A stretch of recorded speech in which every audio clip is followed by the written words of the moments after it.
আপুনি কেতিয়াবা এনেকুৱা মানুহ দেখিছেনে? মানুহজনৰ সকলো আছে, ভাল চাকৰি আছে, টকা পইচা আছে, আপোন মানুহ আছে, ঘৰ দুৱাৰ সা সম্পত্তি সকলো আছে, সকলো সুবিধাই আছে, তথাপিও তেওঁলোক কেতিয়াও সুখী নহয়। আৰু কিছুমান মানুহ অলপতে হাঁহে, সুখী হয়, আনন্দত থাকে। তেতিয়া প্ৰশ্নটো আহে, সুখ আচলতে বাহিৰত নে ভিতৰত? আজি আমি জানিম কিয় কিছুমান মানুহ কেতিয়াও জীৱনত কেতিয়াও সুখী নহয় বা হ'ব নোৱাৰে। এই মানুহ যে জীৱনত সুখী নহয়, ইয়াৰ প্ৰথম কাৰণটো হৈছে তুলনা। তেওঁলোকে নিজৰ জীৱনটো আনৰ সৈতে সদায় তুলনা কৰে। তেওঁৰ গাড়ী আছে, মোৰ নাই। তেওঁ আগবাঢ়িছে, মই আগবাঢ়িব পৰা নাই। তেওঁৰ সা সম্পত্তি আছে, মোৰ নাই। তেওঁৰ ভাল চাকৰি এটা পাইছে, মই নাপালোঁ। এই ধৰণৰ চিন্তাই সেই মানুহবোৰৰ সুখ ধীৰে ধীৰে নাইকিয়া কৰি পেলায়, নষ্ট কৰি পেলায়। তেওঁলোকে সুখবোৰ নোহোৱা হৈ যায়। কাৰণ যিজনে সদায় তুলনা কৰে, তেওঁ কেতিয়াও সন্তুষ্ট নহয়। এই ধৰণৰ মানুহে যি পায় সেইটোত সুখী নহয়। তেওঁলোকক আৰু অন্য বহুত কিবা কিবি লাগে। তেওঁলোকে সদায় ভাবে আৰু অলপ থাকিলে ভাল আছিল, আৰু অকণমান পালে ভাল আছিল, আৰু যদি এইখিনি কৰিব পাৰিলোহেঁতেন, আৰু এইখিনি যদি আগুৱাব পাৰিলোহেঁতেন। ফলত কি হয়?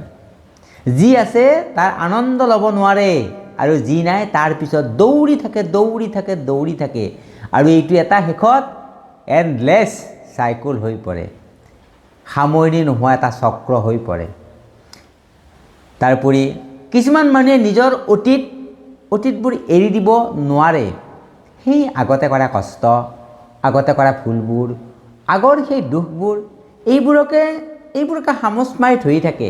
ফলত তেওঁলোকে বৰ্তমানত কেতিয়াও সুখী হ'ব নোৱাৰে। কাৰণ যিজন মানুহ সদায় অতীততে থাকে, তেওঁ বৰ্তমানটো কেতিয়াও উপভোগ কৰিব নোৱাৰে। এই মানুহবোৰে সাধাৰণতে নেতিবাচক দিশটো বেছিকৈ দেখে।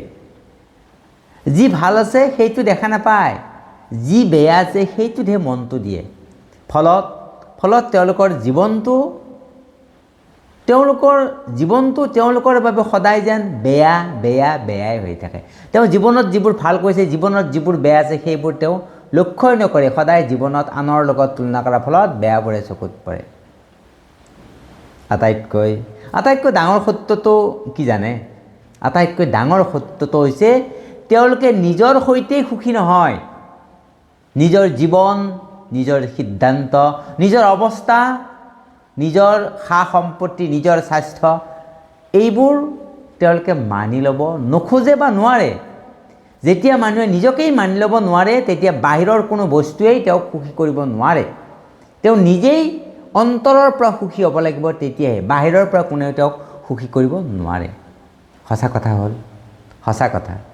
কথা হ'ল সুখ বাহিৰত থকা এটা বস্তু নহয়, বজাৰত থকা বস্তু এটা নহয় যে মোক সুখ লাগে মই কিনি আনিলোঁ। সুখ হ'ল এটা মানসিক অৱস্থা। যিজনে নিজৰ জীৱনত যি আছে তাক গ্ৰহণ কৰে, তেওঁ অলপতেই সুখী হ'ব পাৰে। আৰু যিজনে সদায় নিজৰ জীৱনটোতে, নিজৰ থকাখিনিতে অভাৱ দেখে, তেওঁ জীৱনত কেতিয়াও সুখী হ'ব নোৱাৰে বা সুখী নহয়। সুখ কেতিয়াও বাহিৰত নাথাকে বা বাহিৰৰ পৰা ল'ব পৰা বস্তু নহয়। সুখ সদায় আমাৰ নিজৰ মনৰ ভিতৰত থাকে। আৰু নিজৰ মনৰ ভিতৰত আমি আত্মসন্তুষ্টিৰে আমাৰ যি আছে বা আমি যি জীৱনত যি কৰিছোঁ, সেইখিনিৰ পৰা আমি সুখ ল'ব লাগিব। আনৰ লগত তুলনা কৰিলে আমি জীৱনত কেতিয়াও সুখ ল'ব নোৱাৰোঁ।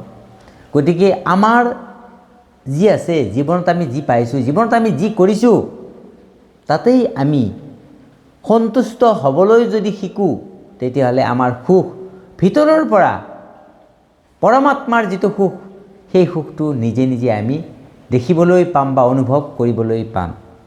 আনে আমাক সুখী দেখক নেদেখক এইটো ডাঙৰ কথা নহয়। আমি যদি নিজকে সুখী বুলি অনুভৱ কৰিব পাৰিছোঁ নহয়, তেতিয়া আপুনি স্বৰ্গ সুখ পাব। এইখিনি মোৰ অনুভৱৰ কথা আপোনালোকক ক'লোঁ। ভাল লাগিলে লাইক আৰু শ্বেয়াৰ কৰিব। আৰু মোৰ লগত এনেকুৱা ধৰণৰ কথাত যদি জড়িত হ'ব বিচাৰে তেতিয়াহ'লে মোক ছাবস্ক্ৰাইব ফ'ল' কৰি ৰাখিব। আৰু পুনৰ আপোনালোকক লগ পোৱাৰ আশা ৰাখি আজিলৈ এৰিলোঁ। নমস্কাৰ।